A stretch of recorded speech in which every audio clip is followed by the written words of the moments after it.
I want to spin on corner entry, and I'm struggling to make that happen. I don't know why.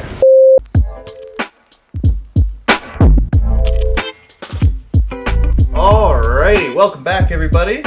Today is another episode of Blue Cartoons, and today we are going to be driving the Ford Mustang on the Nürburgring yet again. This is a practice session, and the only thing we're going to try to do is get the car to spin. On corner entry specifically, this is right after we finish a straight line braking zone, and we begin the trail braking in the first quarter or third, okay? It's this area when we're letting off the brakes that we want the car to spin out, not on the exit. That's easy. You just apply the throttle quick enough with no traction control and it'll spin out. We want to control, the behavior and the attitude of the car on the entry of the turn, okay? Now, I am trying out a new editing method today, so comment below if you like this or like what you see in this video, because what I'm trying to do is actually do the editing, pause the clips while filming instead of doing it post-production just to save myself time. So you as the audience, I'm making this stuff for you guys and viewing, and if it's harder to view, please let me know. But if you don't mind it or like it, please comment below your opinion. You can like and subscribe while you're at it. Love you guys. All right, now, we are at the Nürburgring. Forecast for today is partially cloudy. The track setting is fast, 25 degrees. Let's go to setup. We are going to start with the safe pre-setup. For electronics, we are going to bump traction control down to 0. If traction control 1 is off, okay, yeah, for those of you who don't understand, TC is traction control, how sensitive it is, and then TC2, traction control 2, is how intensely it kicks in once the traction control is activated when you're accelerating. So if TC1 is off, it doesn't matter what your TC2 settings are, they're going to be not active anyways. We're going to leave ABS at 6 because we're trying to focus. Part of the intent with this is getting the car to turn and be pointed the direction we want so we can gas early and apex late at every single turn. That's the idea behind this. Therefore, we want ABS. I'm not trying to discover or play with threshold braking today. It is literally just acceleration out of corners and getting the car to rotate on entry. So it's brake release, if anything. And the straighter the car is, the less traction control you need, and the faster you'll be able to accelerate anyways. So yeah, we're going to try messing around with no traction control. For fuel, we're going to do probably 10 laps. So I'm going to give myself, 32 liters? It's a quarter tank-ish. I'm not going to change any of this. The safe pre-setup is actually surprisingly a lot more drivable than the aggressive setup, much to my surprise. Maybe it's just my driving style, I don't know. Dampers, I don't know what's going on here, I'm not going to lie. And then for aero, this is where the fun kicks in. We are going to increase, actually, what was that a second ago, 65 or something? Look at this. The rake, which is the angle difference between the front and rear of the car, is really what we're going for here. I don't know a whole ton about tuning, but from what I do understand, one of the things that changes the handling the most in terms of high speed and low speed abilities of what the car can do is ride height, how high the bottom of the car sits off of the pavement, and rake, which is basically the difference between the front and rear ride height. Again, I'm not a pro at this. This is just super fundamental and basic stuff. But basically, the higher up in the air the back of the car is, naturally, the more squirrely the rear end's going to be, which is exactly what we're trying to do. Because in the last couple videos you've seen, getting this thing to oversteer while trail braking into a turn, it feels like it's impossible. So I want to make this car unstable. I want to spin out, if possible, on entry to the turn. So therefore, when we look at this number down here, we can see a percentage of how much higher the rear is than the back. So just for funsies, if we lower the ride height all the way, for both front and rear, it's 50 millimeters, and we still have a 2.6%. Oh, it's a front aero variation. Base ride height, 65 rear, 60 front. Interesting, so that's the base.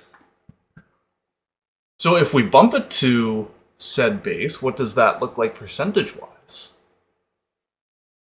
Oh, that's interesting. I didn't know we could go into the negatives. That's super good to know. Okay, but this is the rear here. Oh yeah, and the more we stick the back end up, we don't actually have to increase the rear wing angle for it to do more. Because the rear wing is now like, you guys can see the rear wing on this thing. Because the rear wing is like at more of an angle, it's naturally gonna do more when you're sending it forwards, okay? So the maximum we can go with the rear is 80. The maximum we can go with the front is 70. Okay, so let's do max rear, minimum front. We will mess around with that and see what happens. As far as, hold on, tire pressures go, I'm not gonna lie, I'm still not really sure what to do with this. From what I understand, for every 1 degree of temperature difference, it's 0.1 psi, ideally. It doesn't have my last pressures here, but usually from cold pressure to your warm, like hot running pressures, it's usually a full psi of difference, roughly, depending on conditions. And the ideal range is within, what, 26 to 27 psi? So we are going to bump this up to 25.7, just for funsies. Especially because it's at 25 degrees, that's kind of cool-ish, I think. And 25.8 for the rear. Because we're going to be doing most of the braking, like when we brake, most of that's going to be with the fronts, right? Like the brake bias is going to be 60% to the front, which we can see, where is it? Brake bias, 59.6. So most of it's happening with the front, okay? When it comes to rear tire temperature, the other thing to keep in mind is that the hotter your brakes are, naturally the warmer your tires are going to be. The core temperature is going to rise because your brakes they're bloody hot, okay? So it's going to warm everything from the inside out, and you don't have to scrub the tires as much to get them up to temperature if need be. So, going back to this, 25.7, and 25.8. So I'm expecting the fronts to end up being a little bit warmer. So my educated guess for the front PSI for hot is probably going to end up somewhere like 26.8. That's my educated guess. I'm probably wrong, but whatever. This is how we learn. Testing default safe preset baseline. Yes, I want to overwrite. The whole reason this file exists is for messing around. Everything else is experimental. Okay. So what we've been doing with every outlap for the last couple of videos is braking in a straight line and then trying to find understeer. We're basically skipping that and going straight for the oversteer. And because we're expecting the car to turn, like over-rotate on entry, at least that's our goal anyways, we are deliberately going to miss the apex and stay wide, because if the car snaps to the inside, then we can still have a decent apex on exit. Make sense? Makes sense. Alright.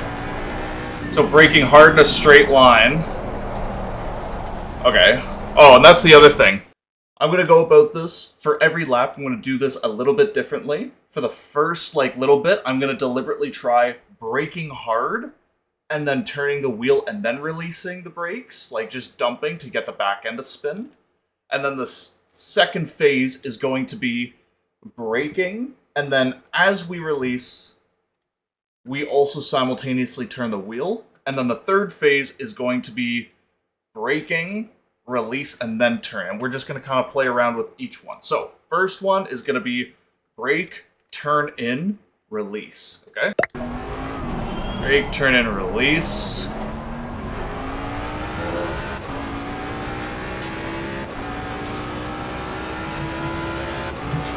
Okay, brake, downshift, turn in, release. Brake, turn in, release. Am I holding the brakes there? I'm not watching the little brake thingy in the bottom right. I'm trying to look ahead.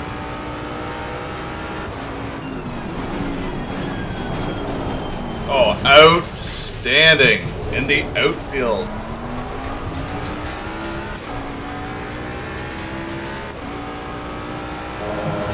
Brake, turn in, release. See, it's started to step out the rear there. Not because of my brake release, but because I got on the throttle a little bit too hard and soon.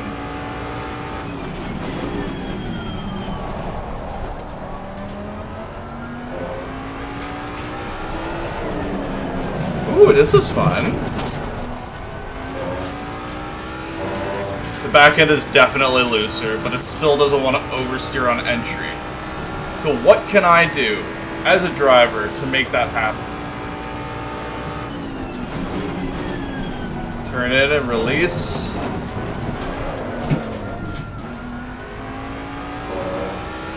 Brake, turn in, release. Nah, still doesn't want to happen. So maybe I'm turning in too much. I wonder. Maybe I need to feel that limit of traction on entry. Let's see. Here we go, braking hard, turn in just barely, and dump the brakes. Yeah, basically nothing happened there. Shocker. Brake, turn in, release. No.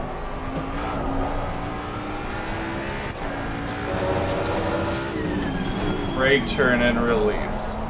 It didn't feel like I was scrubbing the fronts. In order for this to work, I need to make sure the fronts have traction at all times. Because if I'm scrubbing the fronts and I lose the rear, the whole car is going to spin. I don't want that.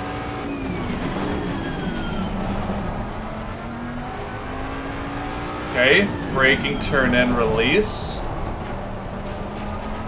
Still. Maybe I'm not braking hard enough?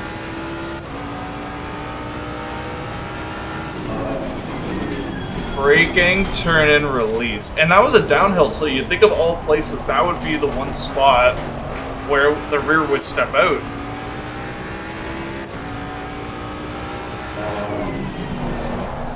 This corner is kind of different just because there's the camber.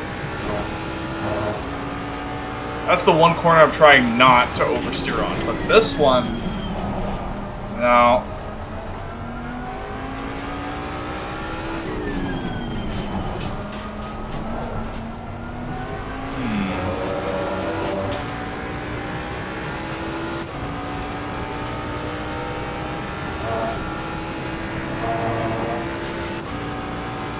Can I do it here? No, even when downshifting to first. That's crazy.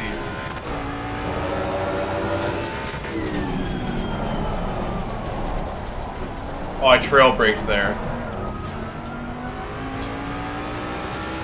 Okay, now we're gonna turn in and then just dump the rear end.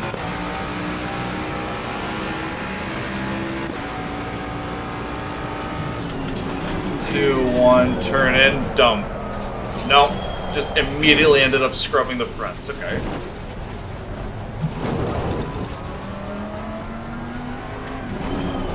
Dump. No trail braking whatsoever.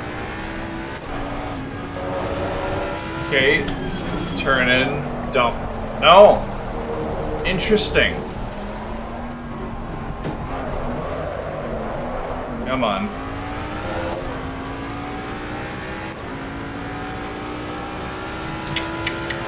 How are we gonna do this? Turn in.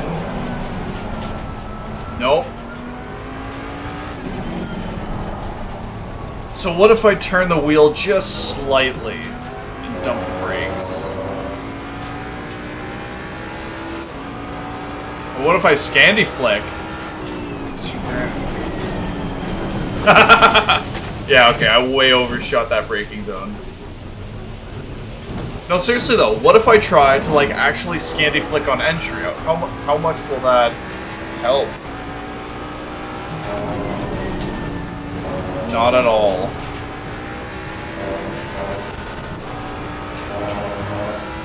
What about here?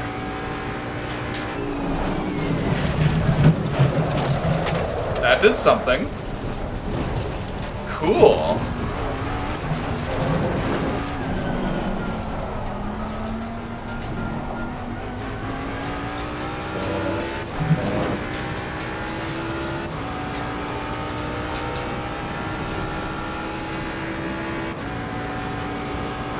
This is dangerous. Let's try the Scandi flick again. Oh my god. Oh, I felt the rear end actually step out. That was cool. Come on. We're not pitting yet.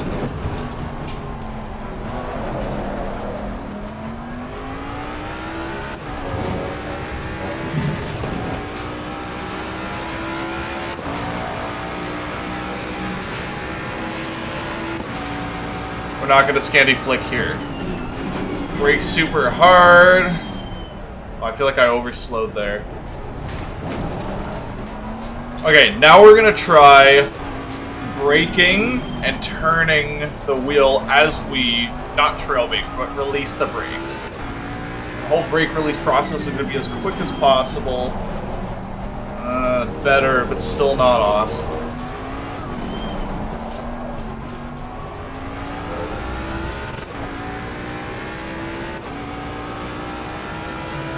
So what if I, like...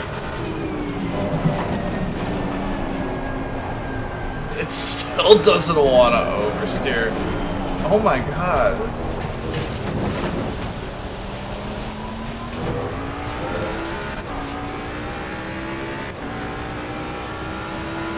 Okay.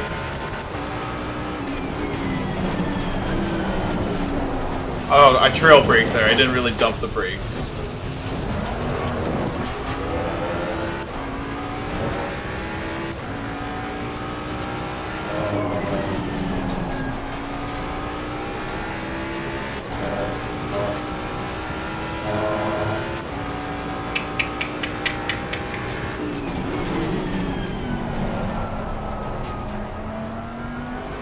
Okay, braking and dump while you simultaneously turn. That... What am I missing? What am I doing wrong? I don't understand.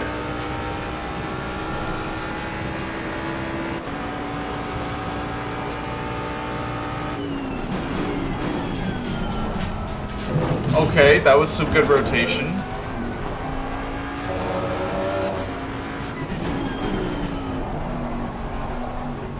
Maybe I have to progressively turn the wheel as I'm releasing the brakes. Yeah, let's try that. We'll try to keep the car on the track this time.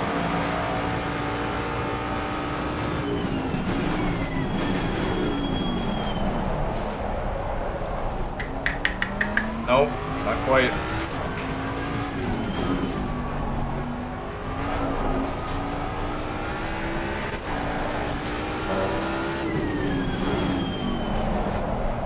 No, not quite there either. Why can't I get this thing to oversteer on entry?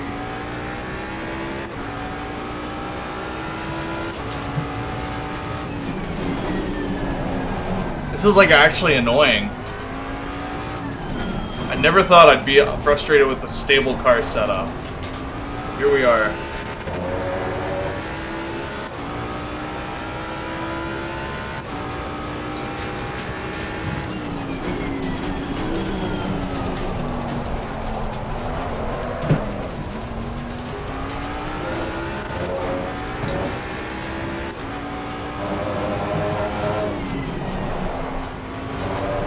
See, it's easy to get it to rotate with the gas pedal. This thing is so powerful, getting the rear to step out with the throttle, no problemo. But while braking,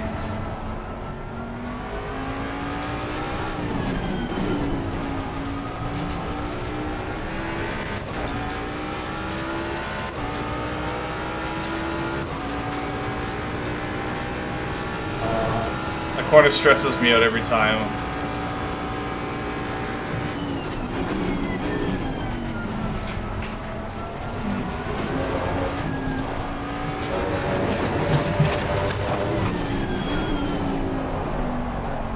Oversteer. Okay, so for this lap, we're gonna try releasing the brakes and then turning the wheel, okay?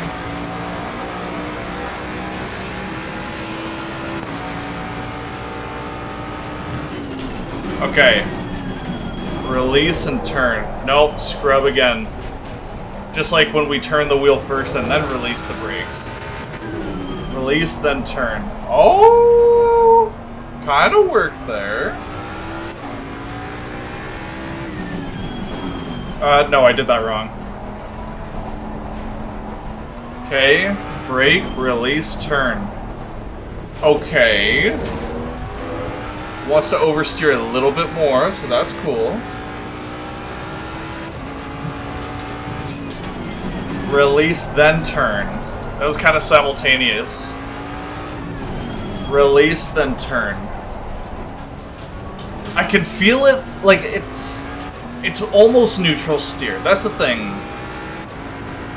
Like, it's still nowhere close to oversteering with brake release. Brake release, then turn in. Overslowed a wee bit, but that's okay.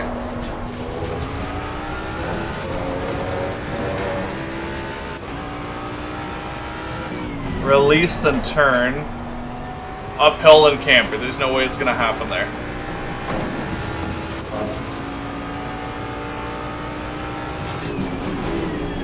Release and turn. That was simultaneous. Release and turn. Again, simultaneous. Okay, we're gonna do this whole thing for another lap, because I kept screwing that up. I wonder if we can get it to happen in the chicane.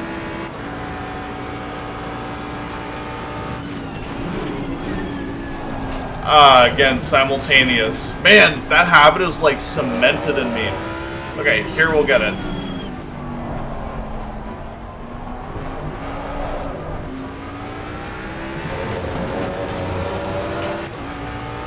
Okay, we're gonna release the brakes and then turn. Release then turn.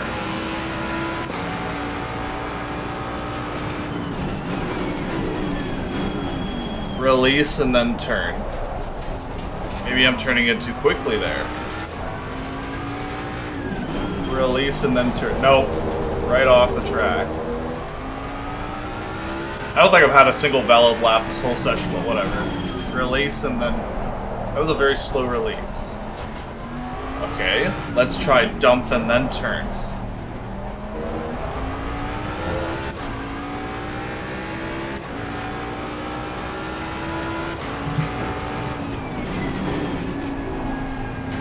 Oh, kind of worked there.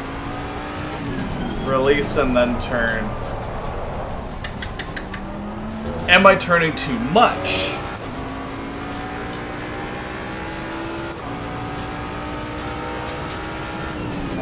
Two, one. That was simultaneous.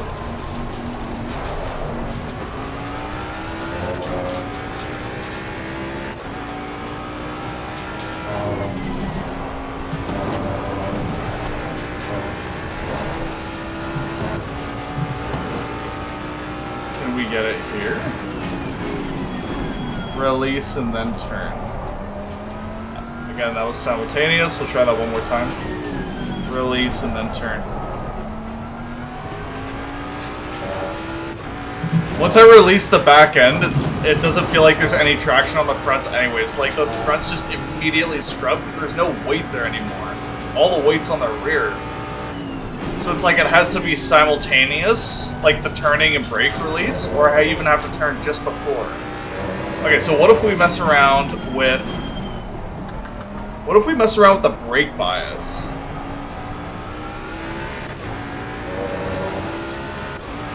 So let's just bump the brake bias up.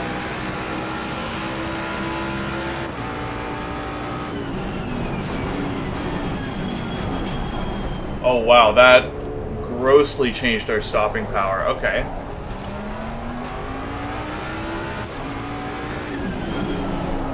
Oh wow. Yeah, I don't know if you guys can see it, but I can feel a difference. Brake, downshift. Now I'm trying to balance the pedal and wheel, if that makes sense. Like, I'm trying to feel when the fronts have more traction.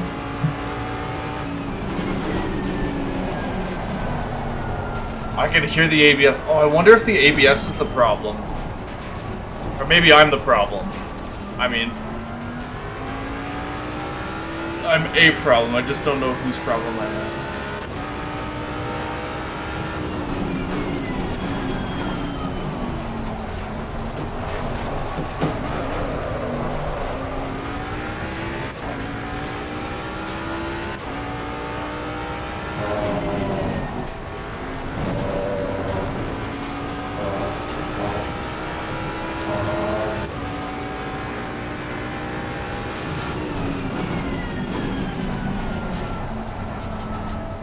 Yeah, the ABS is very audible.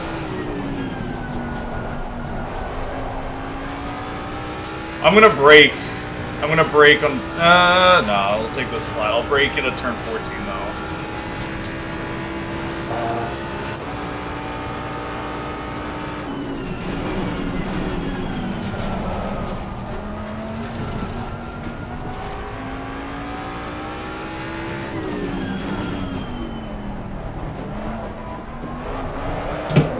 Ah, jeez.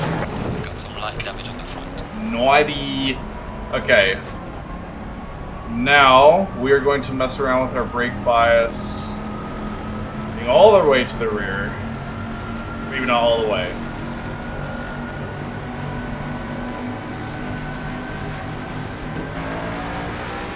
.5, that's as low as she goes. I heard less brake, or sorry, less ABS there. Probably because I was going slower on entry.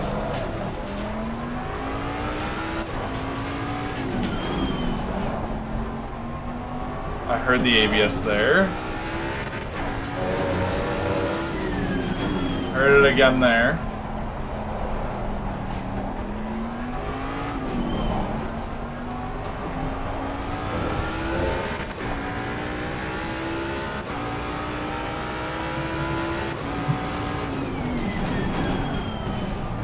No, it's like even less likely to oversteer on brake release.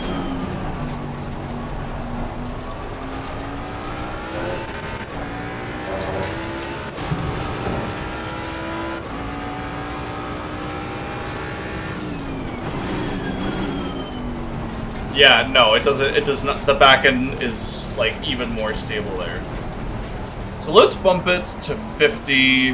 Let's try 55.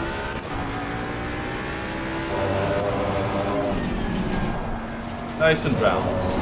This is probably the amount of brake bias we'd use in wet weather, like rain or something.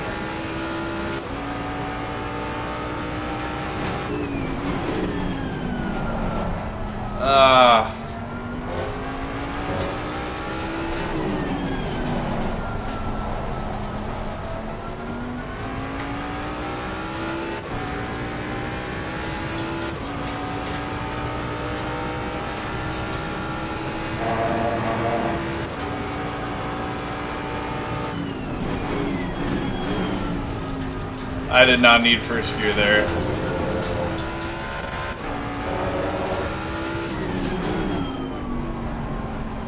Okay, you know what?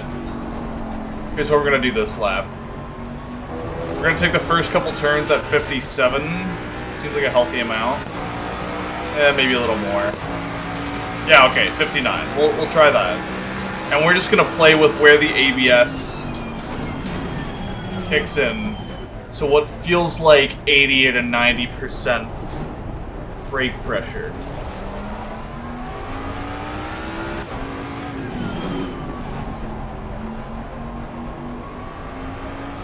Like kicked in immediately there. Interesting. Okay, what if we bump the ABS down? There's traction control. Where's the ABS button? There's brake bias, ABS, here we go. Let's set it to 1. We have, like, basically no fuel in the tank. Maybe enough for, like, a lap and a half or something.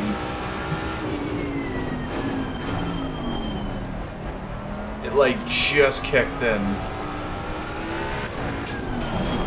Yep, okay.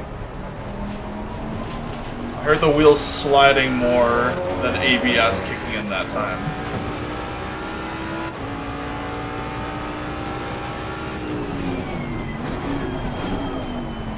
I'm watching in the bottom right corner there, because when the little brake, like, meter thing turns yellow, that's ABS kicking in.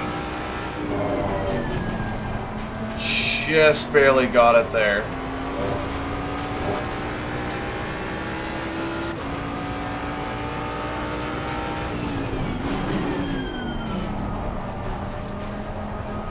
Yeah, reduced ABS doesn't seem to be doing much.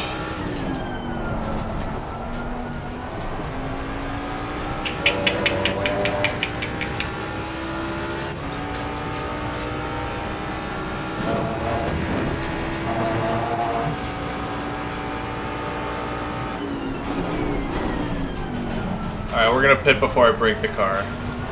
We'll run out of fuel. Okay, so here we are back in the garage. Our PSIs actually seem like they worked out. We're gonna bump this up by 3, because 3 is our lucky number. And we're gonna leave everything else the same, how it originally was.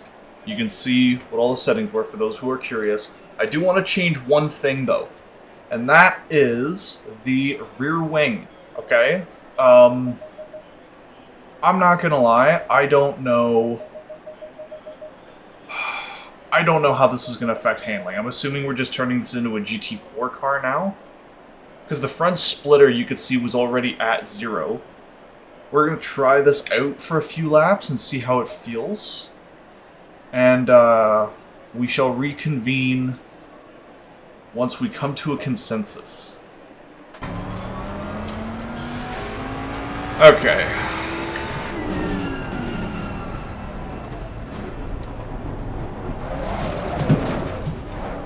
So because we have messed with the rear wing, we are really trying to see... I don't think it's going to have much effect in low speed areas, because aerodynamics is a weird thing. It starts to take effect like around 60 kilometers per hour, and you can really feel it at like 100 kilometers per hour plus. And the faster you go, the more effect it has, the more glued your car is to the track. So the theory, now that we've taken away our rear wing, is that the end should be way less stable now, because there isn't that aerodynamic pressure pushing down on the rear. Because right there we were going like a good 90 kilometers per hour, so yeah. Oh jeez. My headphones just died. I cannot hear the car now, and I cannot hear anything. Can we get the oversteer? Is the aero the problem, or am I the problem?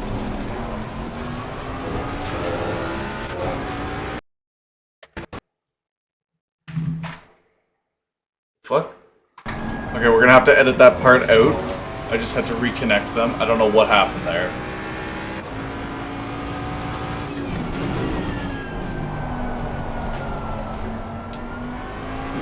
Come on. Oh, whoa. That was power oversteer. That wasn't brake release. That was me being too excited.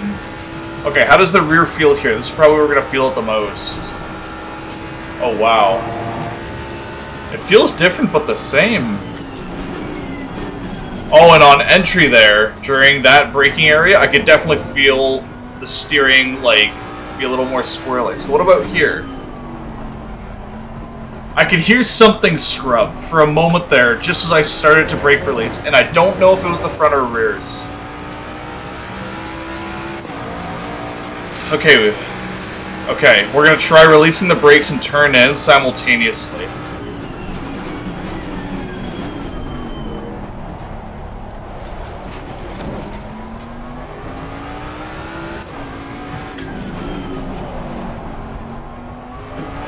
Everything just seems...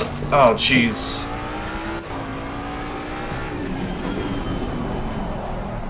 Everything just seems more stable in the low speed and more unstable in the high speed and, like, fast braking zones.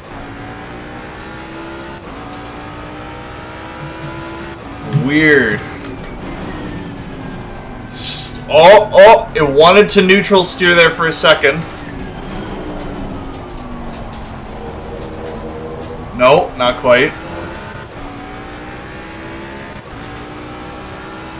Come on. I can get it to oversteer on entry here, I know it. But how? Man, this is really starting to get to me.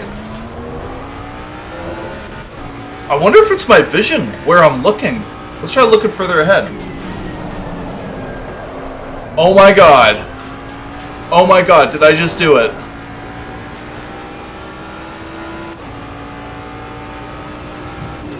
Can we do it again? Oh my god! Neutral steer. This is what we have spent this whole video trying to accomplish.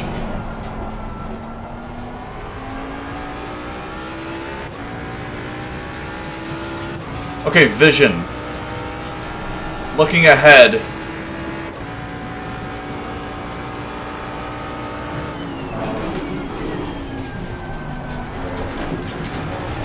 Ah, jeez. That was not slick at all.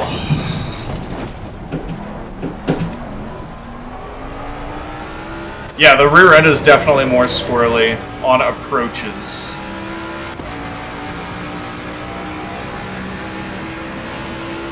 Okay, let's try looking very far ahead here.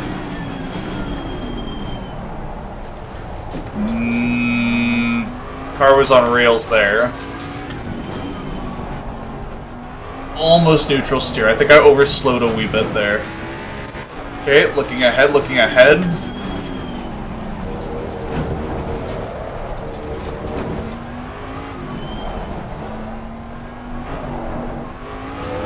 Certainly a good vision exercise, trying to get your car to oversteer.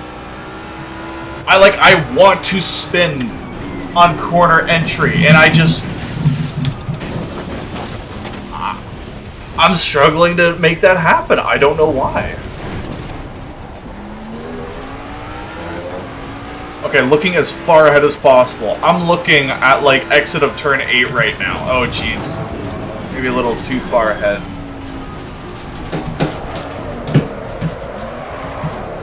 Haha! Oh, I love stunt driving.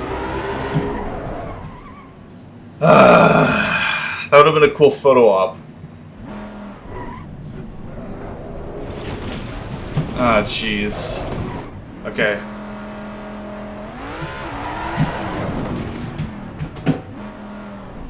For those of you who want to know how to warm up your tires real quick for your outlap, that is how it's done. So now that they're overpressured, yeah, okay, getting oversteer on entry should be really easy because there's even less traction now. So this is actually perfect. We're overpressured, no rear ring down pressure, oversteer. I trail braked a little there. Okay, let's see if we can dump it here. No, I trail braked again. I gotta do some brake pedal exercises. Oh, jeez. Okay. Well, that's good to know.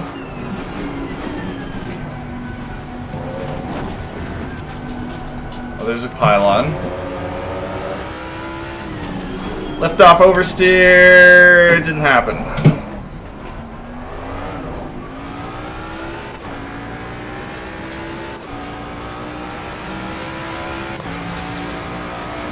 Can we get it to happen on entry to turn 1? It's a downhill, it's a fast approach to... Okay. We are going to try something else. Because... Where is it? Arrow. We still have maximum rake, we still have no rear wing, we still have no front splitter. So I wonder, if we do that... Let's see how low we can get that percentage, and maybe even negative. What does that feel like? Because I'll bet... Negative 5.6. That is good to know. Okay, back, continue. Let's try this out. Whoops. Ignition, start. So this is like... the opposite of what you ideally want. This is like negative rake I get. Oh, the front end is super loose. Oh, wow. I'm not sure I like this. I'm already scared for turn 13.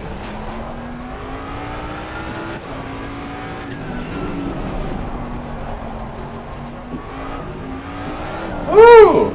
The rear end is slightly more stable, so that's cool.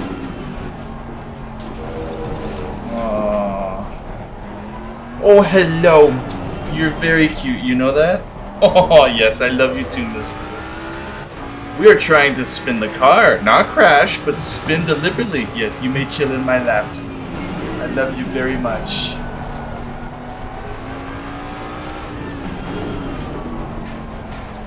Why? Right, I have negative rake.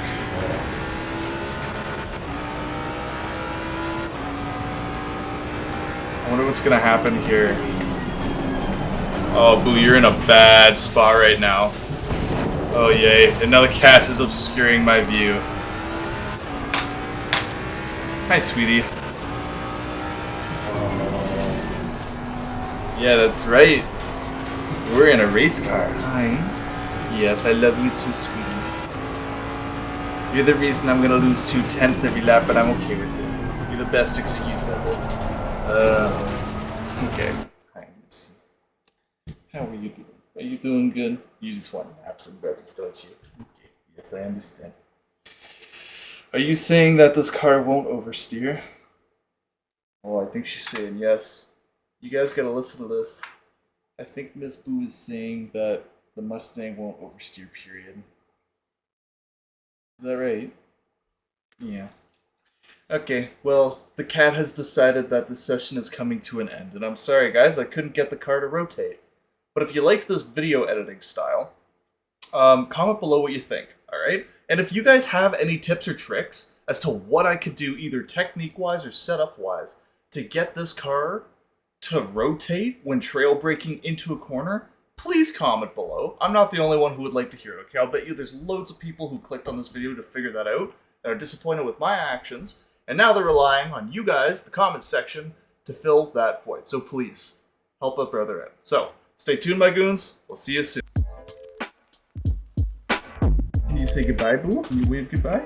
Here, give me a little pop. Goodbye. Goodbye, everybody. Yeah, Miss Boo, say goodbye. Yeah, you're a very cute lady cat, you know that? You're very pretty. Yes.